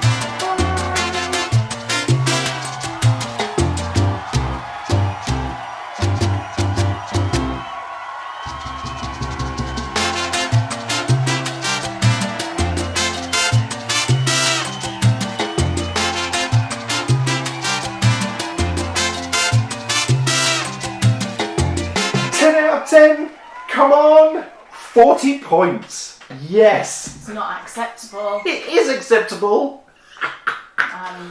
I said, didn't I? I said I'd been reading books and practicing and all sorts. And I've got to say, some of those knitting questions. They were tricky. Well, just think about the round that we've just done. Tricky.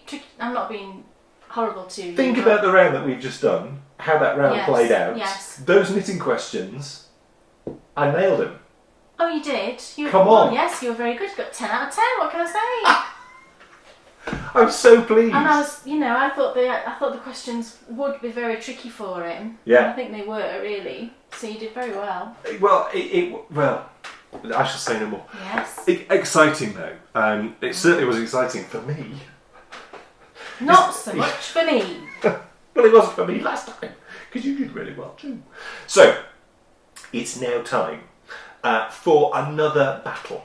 It's another playoff, and the playoff is between... Oh, that's yummy. Orchard Fruits from Washington, USA. What, I thought it was Seattle. No. Oh, they're from Washington. These are from Washington. Oh, Washington, they are Kashmir. Ooh! They're from Kashmir in Washington. How cool is that? I didn't know there was a place called Kashmir. No. I wonder why it's called Kashmir. Does anybody out there live near Kashmir in Washington? Fantastic. Questions or comments? Call toll free. Yeah, weekdays. That makes me think of Home Alone. So we have Orchard Fruits, Yeah. deliciously soft fruit candies with natural and artificial flavours. That's a strange thing to say. With natural and artificial flavours. We use artificial flavours. Well, they are fat-free and no cholesterol. So, winner. But we've not got massively high hopes for these. No, they look awful.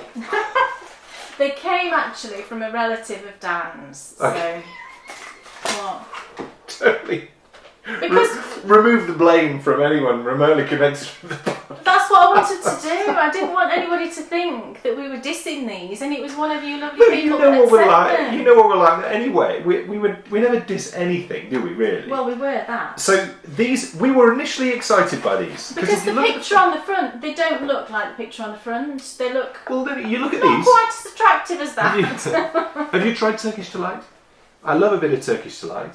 And the I recipe, don't. we saw it. But yeah, Was it on the Dave Myers thing? we've seen somebody make Turkish delight. I can't remember what it was. Because they were on. talking about the Sultan and how it was the Sultan. Well, it might have been real on long that. Yeah, time ago. might have been. We saw it being made and all that, and I used to love it when I was a kid. We're avoiding So this, aren't no, we? we're not. We're giving some context and background. Okay. So look at these. You think, oh yes, they're going to look like Turkish delight. You open them up. They don't really.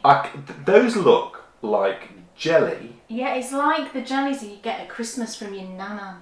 From your Do you know what I mean? to me, right, that looks like someone. You know the packets of jelly where you break off a cube and then you melt it. Oh, right. I used to eat that raw. Well, to me, it looks like... You know, cubes of jelly. It looks like someone has got that and left it out on the side too long. Well, this has travelled a long way in an aeroplane.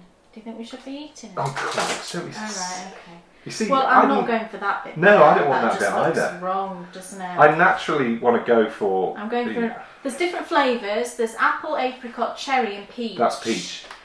Ooh, well, I don't really like peach flavour. I love peaches. Okay, you ready? Doesn't smell like anything. You ready? Which is a bit strange. I'm not eating the whole thing.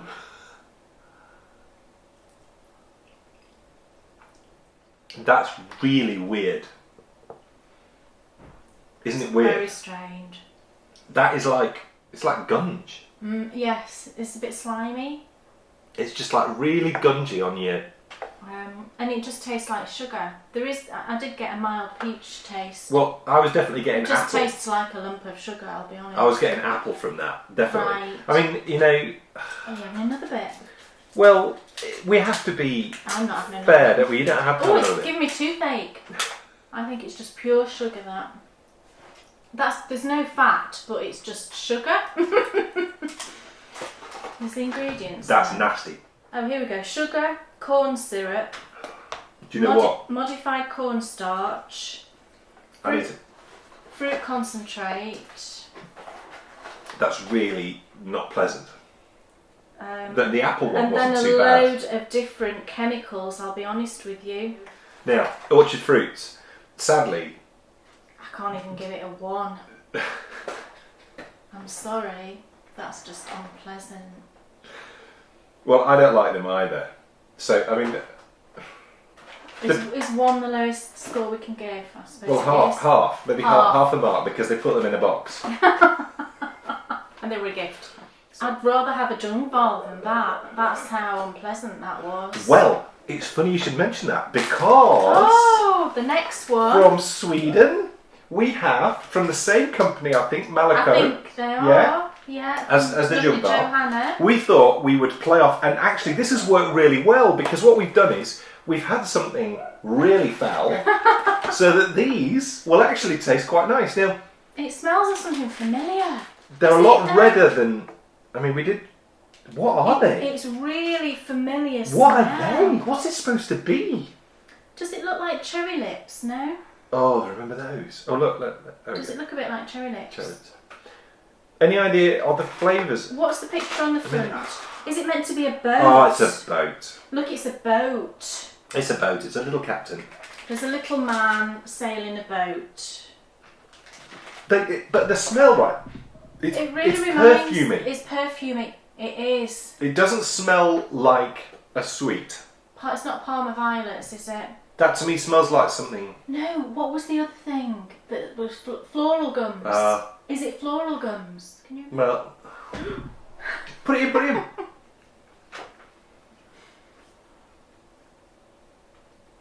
Oh! That's alright. That's okay. It's strawberry. Is it strawberry? I think that's strawberry. But it is a slightly... There is a kind of pears. I'm getting pear drops. Yeah, definitely. That's okay. They're quite nice. It is... Johanna has saved us from the And I've orchard just fruits. salivated all over my hand as I speak. They are quite nice. I think of all the things that Joanna sent us, this is the nicest because we tried 2 things before. We tried another thing sort of similar to this. I mean, I'm definitely getting pear drops. Right. That is a nice sweet. 2 then. 2. 2? Yeah, all right, 2. okay. Definitely a 2. Because, you know... It's massively ahead of... Oh, they are in a different league, let me tell you. So that's a big point for Sweden and a big non-point for Washington. I'm sorry, Washington. Sorry, Washington, but hopefully, maybe if you live in Washington and you know of some sweets that are produced in Washington that are wonderful, please let us know about them. Because I would like to think that in Washington you could buy some local candies that taste nice. Half a point for this, because the box is a box, and 2 points for this, because the taste is okay. But quite nice. It does raise an interesting point though, doesn't it? Because I'm sure these are popular in Sweden. Because I'm sure everything that she sent was pretty popular. Maybe so. And it does bring you round to how your natural tastes as a race, as a country, can be so different to other people. And I'm sure it comes down to the fact that I was talking to Maya about this, who does the podcast. Yes. And I said to her that, is it because you have a lot of strong flavoured fish, don't they? Yeah, they do a lot of... Traditionally, they have lots of pickled things, don't they? Is it salting and pickling and things like that? Salting and pickling. It's because of the climate. The climate and the how they have to gather their food and store it. So perhaps that's the reason why you guys have quite strong and interesting flavoured sweets. Yeah. They're okay. Cool. They're nice. That is the end of what's in your sweetie jar. So I think it's time that we should find out. Kay Jones, what's off your needles? Well, it's not really off. Okay, we'll try again. Kay Jones, what's partially off your needles but not a completely finished project? Well, in that case, I do have something. Yes, success! I've been knitting just squares and squares and squares because that's all I've wanted to knit. And I think the reason is when you come away, well, not everybody in general, this is just me,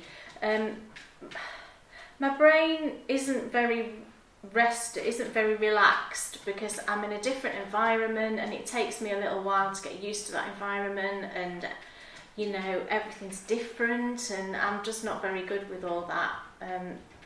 So I just thought, right, I just want to knit some squares because they're quick and easy and I enjoy knitting them, so that's what I've been doing. And this is what will be a cushion for Bryony. If I hold it that way, I don't know, it's not all going to fit in, is it? So let me hold this section first so you can have a little look, and then it goes on to here. I like that one. Oh, well, I think that one there is a Knit Picks Felici. Right. But when I knit with it, it seemed much plumper and much... just a bit thicker than Felici, so right. I'm not sure now, but I thought it was Felici, but now I'm not sure. I also really like that one. That one. That makes me like ice cream. Well, yeah, it's Neapolitan. I can't remember the name of the yarn dye, but the colourway is Neapolitan. And this one is super lovely. That's a proper rainbow there. And again, I don't know who that one was from, but I ran out of the blue, so I added in that little bit of purple up there. Right. But my favourite section is these four here. Can you see these lovely four here? That looks like oaty. Yeah, well that one, this one here, is Fine Fish Yarns. Is that right, Sarah? I think it's Fine Fish Yarns, and the colourway is Flossy Toots. And lovely Sarah test knit my Three Chimneys socks in that very yarn, and then she sent me a little mini of the leftovers. I love, love, love that colour. This one, the that's an opal. Wow. Someone sent me that, and that's an opal, that's this one bonkers. here. I know, and it must be a really old opal because I don't think they do. How lovely. I don't think they do colours like that anymore. And I was really drawn to the blue dusky one here as well. That's a gradient from, I think that is Juliana's Fibre. I think that's a little gradient mini she sent me. I'm not holding this very well, am I? But this little section here I love, and these two are both Skein Queen in a merino single, beautiful. And then this one is one I dyed up that I used for something for the patrons, and I had a little bit left over. Beautiful. So I just love that section. It's lovely. And then I've got this one here, this one, and this one are three minis that I got from Felt Fusion that were the Alice in Wonderland colours. And this one I think is Caterpillar, this one was Curious Croquet, this one was White Rabbit. Wow. And I love those.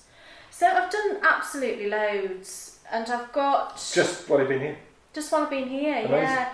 And I've got 1, 2, 3, 4, 5 left to do on this row, and then one more whole row, and that'll be big enough, because what I'm going to do is fold it over like this, and it will be a cushion like the other one, that I made. So one more row on the bottom there. I really hope I'm holding that in the right place. And then that will be a lovely cushion for Bryony's bed. So nice. Yeah. I love it. I've loved doing it just because. And they make perfect cushions. They do, you know, the one. So brilliant. Yeah, the one, you know, the one that I. Because a house can only have so many blankets. Well, that's true. Whereas it you know, it really, the colours pop and they're comfortable to sit on. Right, yeah, we've still got it on the sofa. It's faring really well. So I think it's a brilliant thing to do with these blankets if you're kind of a little bit weary of it. And, you know, I love knitting them, but I don't necessarily love having the massiveness, you know, all on your knee. So we have a few, and yes. You've got to the point where you don't want to knit something and then it just go on a pile. And, whereas that was a great idea. We've turned it into a cushion. Yeah, and especially if you live in a hotter country as well, it means that you can have a smaller project on the go and still be knitting your lovely squares. You get to ask me because. What's off your needles? Yeah, well, it's partially off my needles. Oh, what's partially off your needles, but not quite off your needles? Well, I finished the sock. So I was just about to finish it last time, and I have a confession to make, Kate. You messed up the Kitchener, no? No. What? Kitchener went fine, although there was a few little, just a split stitch slightly on the end. Something went wrong, right, with the decreases. All right. And there was a hole. No. Yeah. Right. A hole? Yeah. Do you know what it reminded me of? How did that happen? It reminded me of the holes I was getting when I was doing the squares of double knitting. Well, something's not right there. Well, that would be where the hole was. Right. Well, something's not right there. Look at the other side. Look. Yeah, that was perfect. And look. Look. No one else can see. No, sorry. Look. There was a hole in there. But you've sewn it up? Yeah. Oh, well, that's great. Who'd have thought it? No. No panic. Can I have a look at it inside? No. Go on then, show everybody. This is where my handiwork goes all wrong. Well, as long as it's secure, then well, I hope it is. It's fine, isn't it? What do you think? There? Was that it? She can't tell. It's alright. Come on! So that's the inside.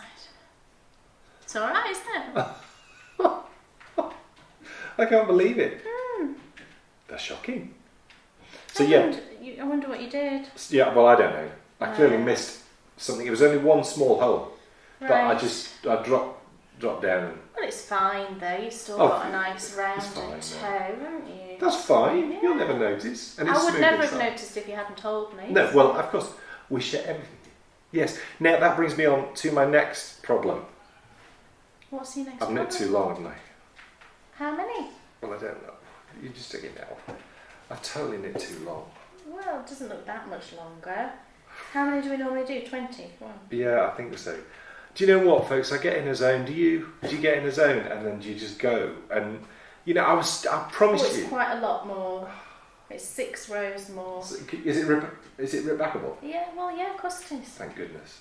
So if you could rip that back for me, and then I'll learn this time from you. How to fix everything? I mean, how much longer is it? I mean, does it really matter? Too long. Well, 6 rows in DK is quite a bit longer, back, isn't it? As long as you don't mind. Well, no, I don't mind. You can't. You're very kind.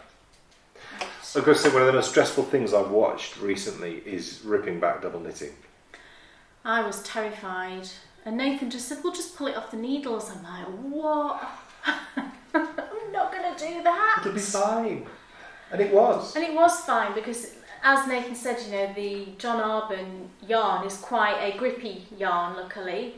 So it held, didn't lose any stitches, and I think there was just 1 or 2 where I almost lost it and I had to it was a tense moment getting all those back on. A seriously tense moment. But what was so wonderful about it was, and I think it's the same with any skill, it is when you're getting yourself out of those pickles that you learn so much, don't you?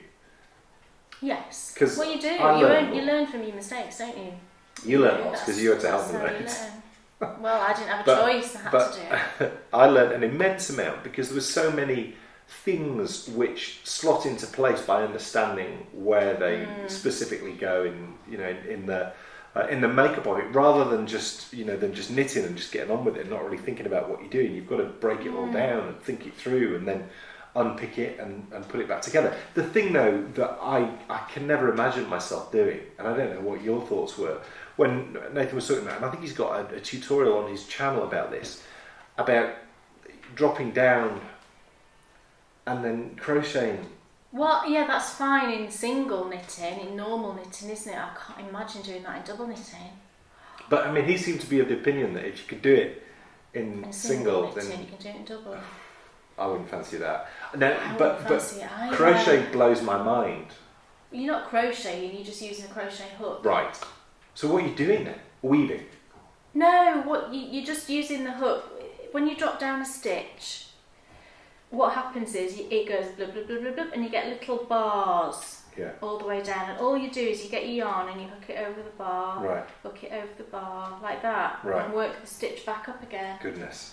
It's not difficult, is it? You know, tell him it's not difficult, but I just can't imagine having to do it on both sides. Yes, one side and the other. Yeah. Tricky, but fun. That's exciting knitting. Yeah. That's knitting on the edge. Well, it is. And it's the end of an extremely exciting episode because we've been in the Bakery Bear's house. We have been at Chatsworth. Yeah. We have been at the pigsty. We have been also at the piggery itself. Well, it's actually called Heron Cottage. Yes, it's not they chose it. Yeah. They should call it piggery. It used to be a piggery. They probably changed to Heron Cottage because they probably thought if we try and market this as a piggery, people won't book it. People won't book it. Yeah, it's actually very spacious. It's much bigger than it seems. You know, from the outside, it's like single story, just a long sort of building like this, and you've got a double bedroom at the end, with an ensuite, bathroom, another double bedroom, and then kitchen here and living room right. You know, as one big room. Ryan is sat over there playing Minecraft. Yeah. So the footage of Malfoy Towers is not till next episode, as you must probably gathered. Right. Yes. I didn't know that. Well, I wasn't capable of editing I'm just a thinking favourite that's places a lot, to knit. isn't it? There's a lot going on there. Right, that makes more sense. Malfoy Towers is in the next episode. So you're going to have to come back next time to find out all about our adventure at Hardwick Hall. But we've been doing our research and it sounds like it's rather special. Yes. Looks really good. We've never been actually inside it, so that'll be good. We just went to the old hall. Yeah. But the links are vast because, of course, Bess of Hardwick, who is it's the story we're going to tell, as well as touching on the Harry Potter stuff. Bess of Hardwick built Chatsworth. Yeah. Her and William Cavendish. And it looked nothing like what it looks like now. No. We'll show you a picture actually. Yeah, there's a painting we saw the original painting, didn't we, in Chatsworth of the Elizabethan Chatsworth, and it looks absolutely nothing like it does now. It's so really strange to see it in that landscape. Yeah. You know that it wasn't capability Brown then. No, it wasn't. No, it was years later, and also as well, I read something somewhere where they were talking about the old village of Enza. Oh right. Because of course it the used bachelor to be, Duke. It used to be where that cottage is. Right, and they moved it. But they left that one cottage. Right. It's called. You can rent it now. The Gardener's Cottage. And one of our patrons rented it. Stayed in it, I believe. Yes. Yeah. Well, that used to be where Enza was, and they literally moved it just across the road. Amazing. Yeah. So that actually makes that cottage even more important and historical. That it is the sole remaining.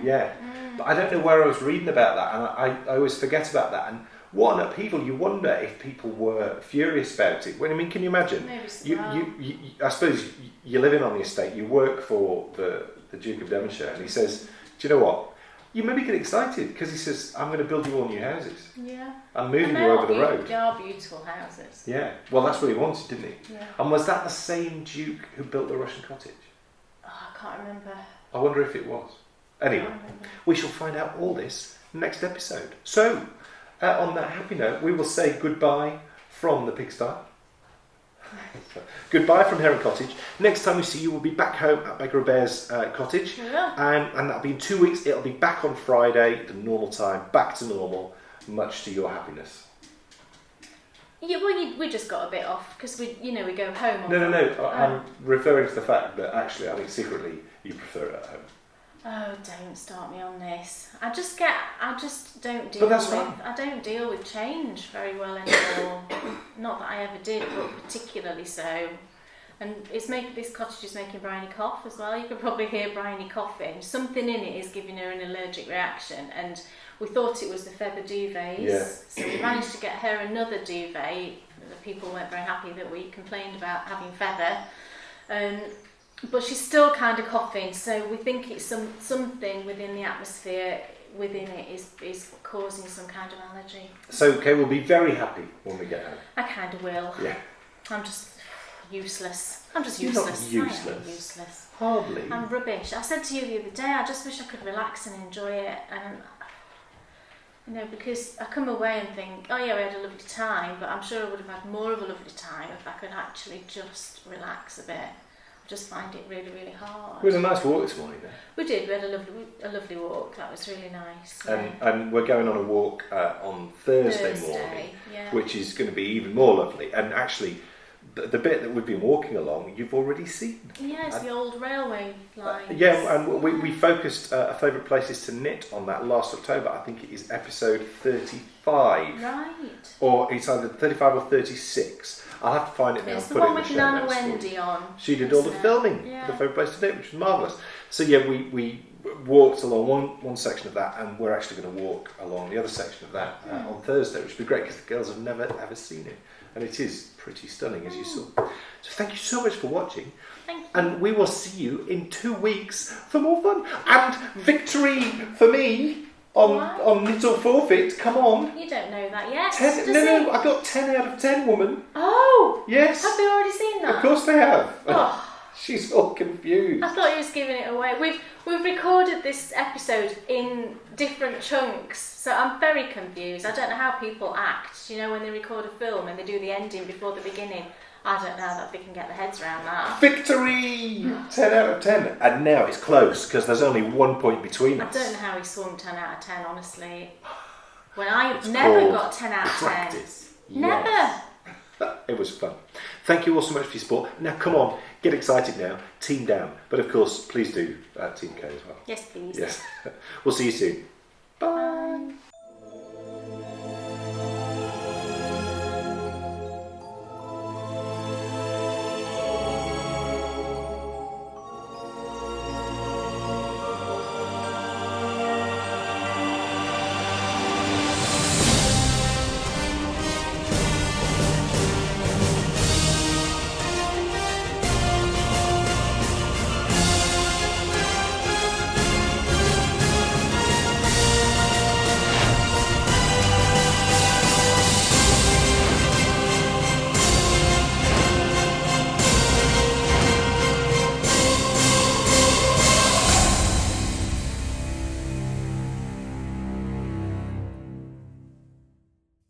Sitting and knitting, it's Dan and Kay, the piggery players. Enthusiasm's not quitting for Dan and Kay, the piggery players. They'll take you to fabulous places of which their favorites they'll share. You better buy a pattern and get yourself a piggery pair. You'll find yourself in a castle while watching the piggery bears. It never feels like a hassle to sit and watch the piggery bears. What's on your shelf or what's in your oven, or maybe a shawl you'll want to wear. So sit yourself right down and